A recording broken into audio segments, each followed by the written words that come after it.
Hello everyone, एक बार फिर से सभी का स्वागत है एक नए चैप्टर के साथ पोलिनोमियल बहुपद। तो इस चैप्टर में आज हम लोग देखेंगे बहुपद किसे कहते हैं, कितने प्रकार के बहुपद होते हैं, बहुपद का घात क्या होता है और उसका ज्यामितीय निरूपण क्या होता है और प्रश्नावली 2.1 को सॉल्व करेंगे। बहुपद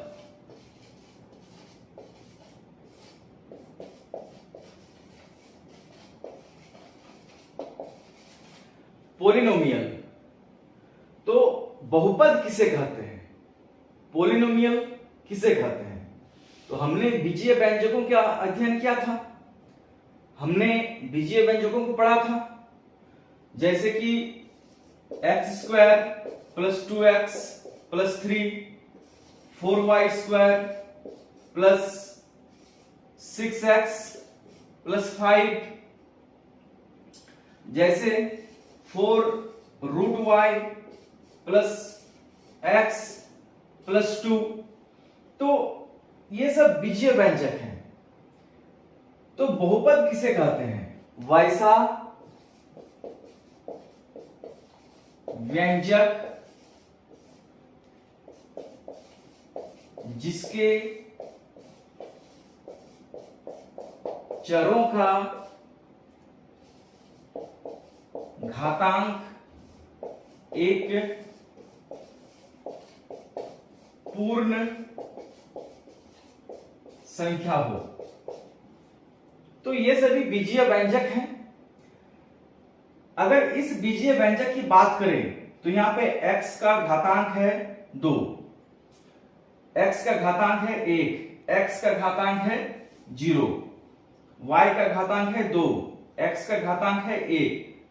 यहां पे x का घातांक 0 या y का घातांक 0। तो वैसा बीजीय व्यंजक जिसके चरों का घातांक एक पूर्ण संख्या यानी 0, 1, 2, 3, 4, 5। तो देखो यहां पे पूर्ण संख्या है, 1 भी एक पूर्ण संख्या है, 0 भी एक पूर्ण संख्या है, यानी ये एक बहुपद है। यहां पर अगर देखते हैं तो y का घातांक है 2, एक पूर्ण संख्या है, x का घातांक है 1, एक पूर्ण संख्या है। तो चरों का घातांक जो है एक पूर्ण संख्या है, तो ये भी जो है एक बहुपद होगा। लेकिन यहां पे y का जो घातांक है 1/2 है, x का घातांक 1 है और इधर 2 है। तो y का घातांक 1/2 है जो कि एक पूर्ण संख्या नहीं है, और पूर्ण संख्या नहीं है तो ये एक बहुपद नहीं होगा। अब हम लोग बहुपद का घात देख लेते हैं। चर x के बहुपद px में x की उच्चतम घात बहुपद की घात यानी पावर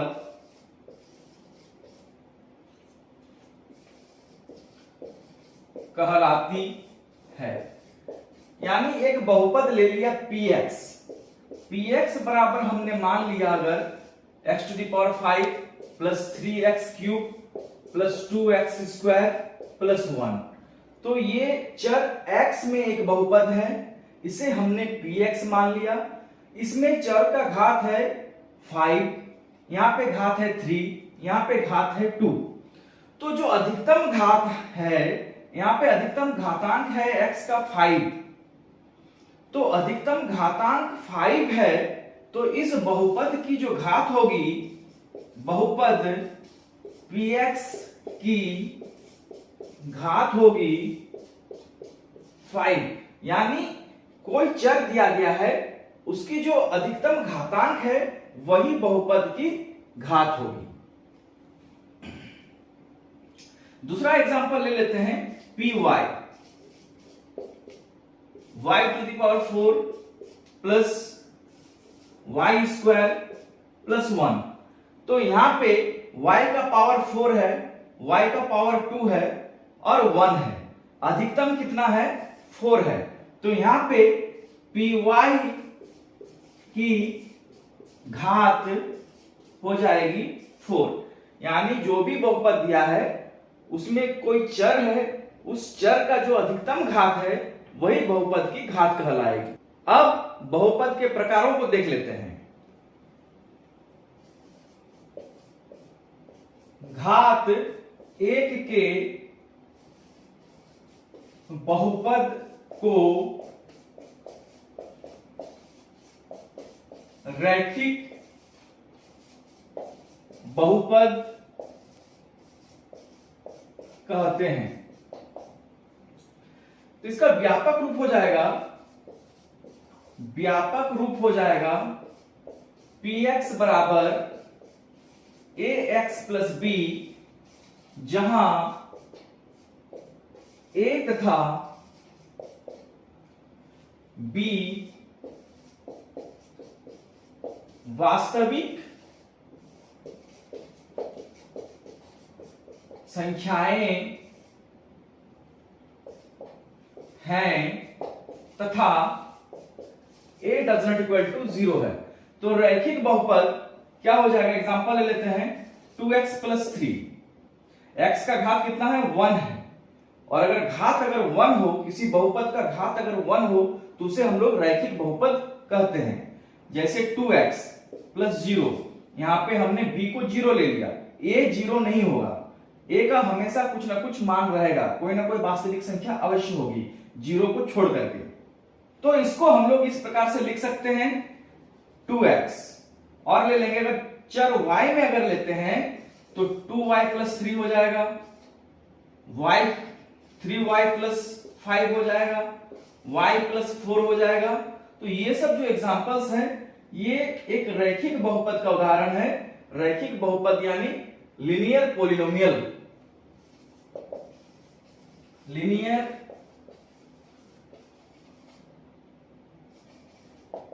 पोलिनोमियल, रैखिक बहुपद।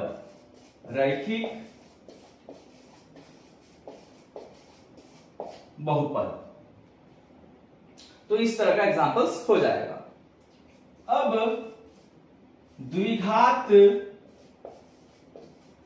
बहुपद,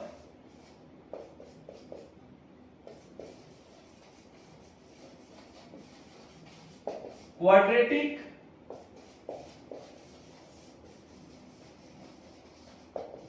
पोलिनोमियल, घात 2 के बहुपद को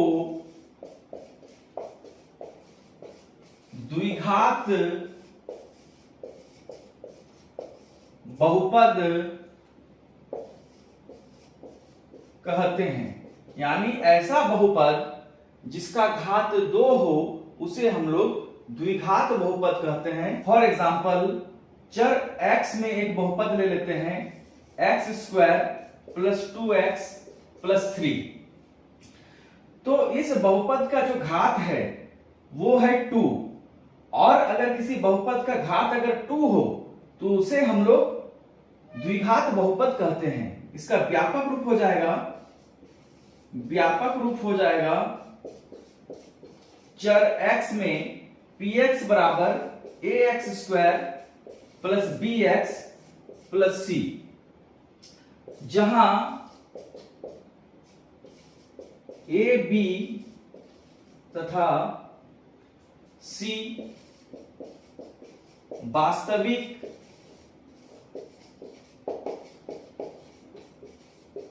संख्याएं हैं तथा a does not equal to 0 है। यानी a 0 के बराबर नहीं होगा। यानी इसका और अगर एग्जांपल्स लें तो px बराबर हो जाएगा 2x² प्लस 2x, और हो जाएगा 2x² प्लस 1। ये वाला टर्म रहेगा, x² वाला टर्म रहेगा, बाकी कोई टर्म रहे चाहे नहीं रहे। तो इस तरह का जो बहुपद है, घात 2 के जो बहुपद हैं उसे हम लोग द्विघात बहुपद कहते हैं। अगर ये दोनों को अगर कंपेयर करेंगे तो a बराबर है 1, b बराबर है 2 और c बराबर है 3। यानी अगर हम इस अगर हम इस बहुपद में a के जगह अगर 1 रखें, b के जगह अगर 2 रखें और c के जगह अगर 3 रखें तो हमको x² + 2x + 3 प्राप्त होगा, जहां पे 1, 2 और 3 कैसी संख्या है? वास्तविक संख्याएं हैं। त्रिघात बहुपद, क्यूबिक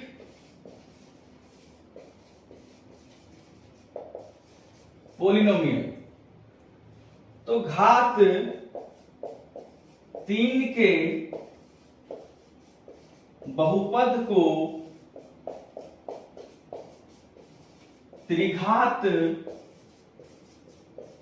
बहुपद कहते हैं। व्यापक रूप में हो जाएगा, इसका व्यापक रूप हो जाएगा, चर x में अगर लेंगे तो ax³ + bx² + cx + d, जहां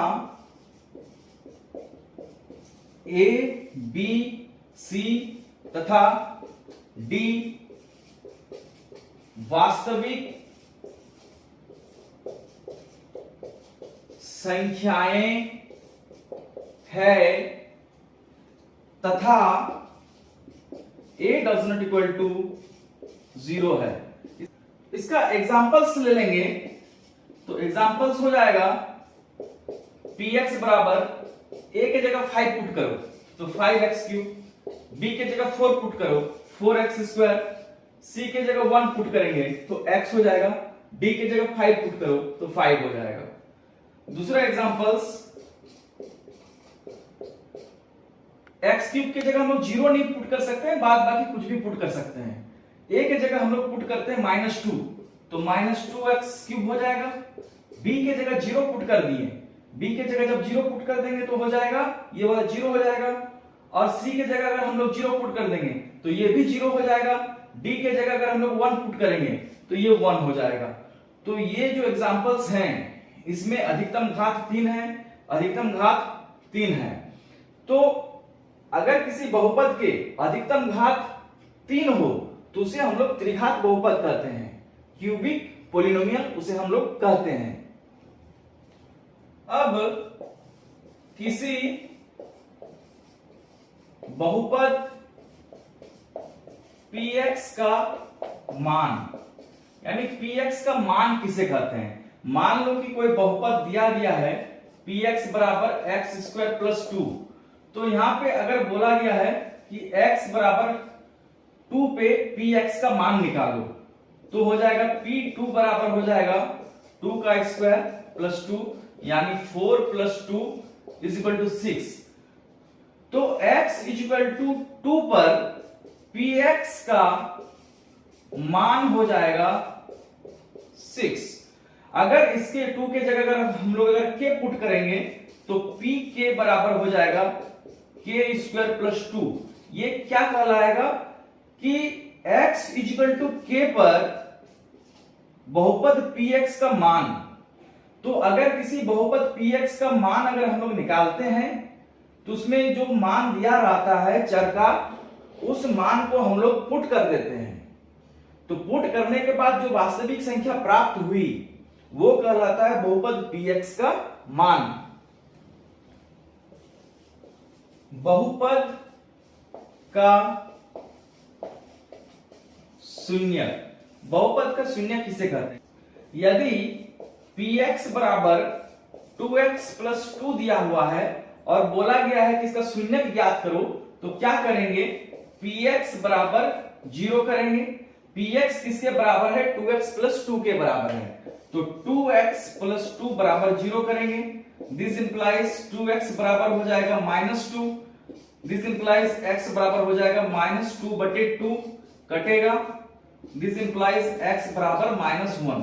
तो इस बहुपद का शून्य हो जाएगा -1, यानी इस बहुपद में x की जगह अगर -1 पुट करेंगे तो ये बहुपद जो है 0 हो जाएगा, यानी px बराबर 0 हो जाएगा।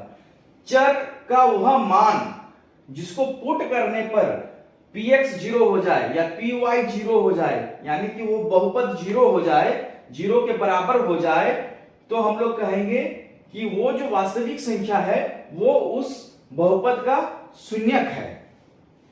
अगर कोई वास्तविक संख्या k है जो इस px का शून्यक है, तो p के पुट करने पर हमें जीरो प्राप्त होगा, यानी यहां पे 2k प्लस 2 बराबर जीरो, दिस इंप्लाइज 2k बराबर -2, दिस इंप्लाइज k बराबर -2/2 कटेगा 1, दिस इंप्लाइज k बराबर -1, यानी k का मान -1 हो जाएगा। यानी -1 जब हम यहाँ पे पुट करेंगे x की जगह, तो ये कितना वैल्यू देगा, ये देगा 0, तो ये इस बहुपद का शून्यक हो जाएगा। ऐसी कौन सी संख्या है जिसे px में पुट करने पर px 0 हो जाए, तो वो उस px का शून्यक कहलाएगा। बहुपद के शून्यकों का ज्यामितीय अर्थ, एक एग्जांपल ले लेते हैं। px बराबर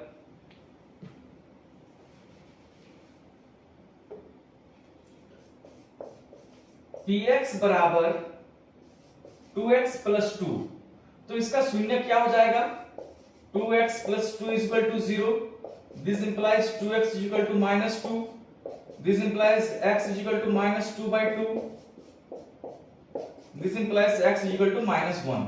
तो इस बहुपद का जो शून्यक हो जाएगा वो हो जाएगा x is equal to -1।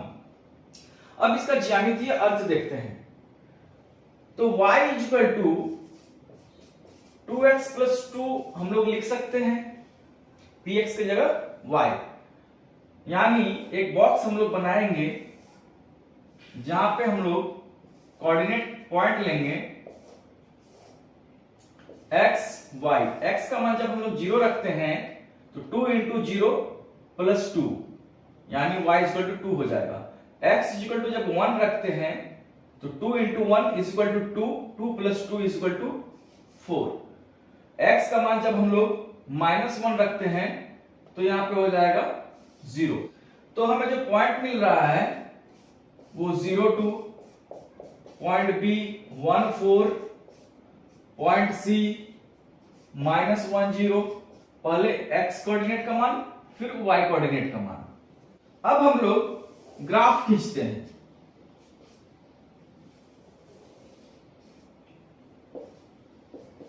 x dash x, y y dash, 1 2 3 4, -1 -2 -3 -4, 1 2 3, -1 -2 -3।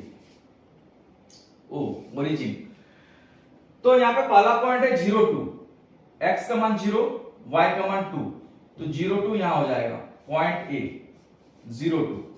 उसके बाद है B 1, 4, B 1 4 हो जाएगा, तो यहां पे 1 4, B 1 4, C -1 0, -1 0, तो ये हो जाएगा C बराबर -1 0। अब तीनों पॉइंट को मिलाएंगे,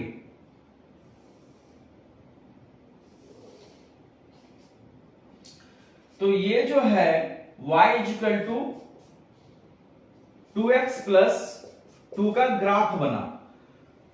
तो ये किस तरह का ग्राफ बना, एक सरल रेखा बना। यानी अगर y is equal to ax plus b के फॉर्म में कोई अगर बहुपद अगर है, px बराबर अगर ax प्लस b के फॉर्म में है, यानी ऐसा बहुपद जिसका घात 1 है, ऐसा बहुपद जो रैखिक बहुपद है, ऐसा बहुपद जो रैखिक बहुपद है, तो उसका जो हम लोग ग्राफ खींचेंगे तो एक सरल रेखा प्राप्त होगा, और सरल रेखा प्राप्त होगा इसलिए इसको हम लोग रैखिक बहुपद कहते हैं। तो ये जो रैखिक बहुपद है, इस बहुपद में एक पॉइंट देखो -1 0 पॉइंट C है, और x का मान यानी शून्य कितना आया था, -1 आया था। यानी ये जो ग्राफ है x अक्ष को जिस बिंदु पर प्रतिच्छेद करती है उस बिंदु के x निर्देशांक को हम लोग शून्य कहेंगे।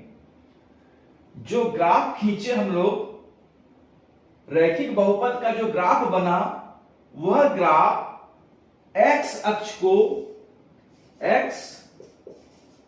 को जिस बिंदु पर प्रतिच्छेद करे उस बिंदु का x निर्देशांक क्या कहलाता है, शून्य कहलाता है। यानी ये ग्राफ x अक्ष को प्रतिच्छेद कर रहा है पॉइंट -10 पर और x कोऑर्डिनेट है, x निर्देशांक है -1, तो -1 जो है इस px का यानी इस रेखा का क्या हो जाएगा, शून्यक हो जाएगा। और ये रेखा x अक्ष को एक बिंदु पर प्रतिच्छेद करती है तो इसके शून्यकों की संख्या होगी 1। जितने बिंदु पर x अक्ष को प्रतिच्छेद करेगा उतना ही शून्यकों की संख्या होगी। अगर इसको व्यापक रूप में लिखें हम लोग, यदि px बराबर ax प्लस b दिया गया है तो ये जो x अक्ष को प्रतिच्छेद करेगी वो पॉइंट हो जाएगा -b/a0। जिस बिंदु पर x अक्ष को प्रतिच्छेद करेगी x अक्ष को, तो x अक्ष को -b/a0 पर प्रतिच्छेद करेगी। और शून्य क्या हो जाएगा, शून्य हो जाएगा उसका x निर्देशांक यानी -b/a। -b/a x निर्देशांक है, 0 है y निर्देशांक। तो जिस बिंदु पर x अक्ष को प्रतिच्छेद करती है उस बिंदु का जो x निर्देशांक है वो कहलाएगा शून्यक। यही है शून्यक का ज्यामितीय अर्थ। जब हम लोग एक द्विघात बहुपद यानी ax² plus bx plus c, ये व्यापक रूप है द्विघात बहुपद का, यानी इस कंडीशन को सेटिस्फाई करने वाला कोई अगर बहुपद अगर है, उसका जब हम लोग ग्राफ खींचेंगे तब उसका ग्राफ किस तरह का होगा, इस टाइप से हो सकता है, इस टाइप से हो सकता है, या फिर इस टाइप से हो सकता है, या फिर इस टाइप से हो सकता है। यानी ऊपर की ओर खुला हुआ या फिर नीचे की ओर खुला हुआ, यही संभावनाएं हैं। तो ये जो आकृति है, इस आकृति को कहते हैं पैराबोला।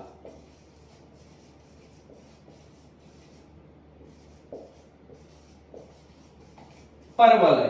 कभी कभी एग्जाम में क्वेश्चन पूछ देता है कि ये जो फिगर है, इस फिगर को क्या कहते हैं, वृत्त कहते हैं, सरल रेखा कहते हैं, परवलय कहते हैं, या हाइपरबोला कहते हैं, इलिप्स कहते हैं, क्या कहते हैं। तो इसको जानना जरूरी है। इसको हम लोग पैराबोला कहते हैं। ये किसका ग्राफ है ना, ये द्विघात बहुपद का संगत समीकरण का ग्राफ है। अगली 2.1, किसी बहुपद px के लिए, तो यहां पे दिया गया है px, तो यहां पे हमको ध्यान रखना है कि px दिया गया है कि py दिया गया है। तो px के लिए y बराबर px का ग्राफ यानी px का संगत समीकरण हो गया y equal to px। px एक बहुपद है जिसका चर है x और उसका संगत समीकरण हो गया y इक्वल टू px का ग्राफ नीचे आकृति में दिया है। प्रत्येक स्थिति में px के शून्यकों की संख्या ज्ञात कीजिए। तो px के शून्यकों की संख्या हम लोग कैसे ज्ञात करेंगे, ये जो ग्राफ है px, ये ग्राफ है px y equal to px, ये ग्राफ है y इक्वल टू px। तो ये ग्राफ x अक्ष को जितने बिंदु पर प्रतिच्छेद करेगा वही शून्यकों की संख्या हो जाएगी। जैसे ये एक स्ट्रेट लाइन है जो पैरेलल है, x अक्ष के पैरेलल है, x अक्ष के समांतर है, तो यहां पे ये ग्राफ x अक्ष को कहीं भी प्रतिच्छेद नहीं करता है, तो फिर यहां पे शून्यकों की संख्या 0 हो जाएगी। शून्यकों की संख्या बराबर 0। यहां पे जो ग्राफ है y equal to px, x अक्ष को एक बिंदु पर प्रतिच्छेद करती है, तो यहां पे शून्यकों की संख्या हो जाएगी 1। शून्यकों की संख्या बराबर 1। तो यहां पे कुछ ग्राफ्स दिए हुए हैं जिनके शून्यकों की संख्या ज्ञात करनी है। पहला ले लेते हैं 3 नंबर। तो यहां पे ये जो ग्राफ है, ये ग्राफ x अक्ष को 1 2 3 तीन बिंदु पर प्रतिच्छेद कर रहा है, तो शून्यकों की संख्या हो जाएगा 3। यहां पे 1 2, तो शून्यकों की संख्या हो जाएगा 2। यहां पे 1 2 3 4, तो शून्यकों की संख्या 4। यहां 1 2 3, तो शून्यकों की संख्या हो जाएगी 3। तो ये सब सवाल काफी इंपॉर्टेंट है, ऑब्जेक्टिव क्वेश्चंस में अक्सर पूछा जाता है फाइनल एग्जाम में, तो इन सबको अच्छे से कर लीजिएगा। तो आज की कक्षा यहीं पर समाप्त होती है। मिलते हैं अब अगले वीडियो में नेक्स्ट एक्सरसाइज के साथ। तब तक के लिए थैंक यू।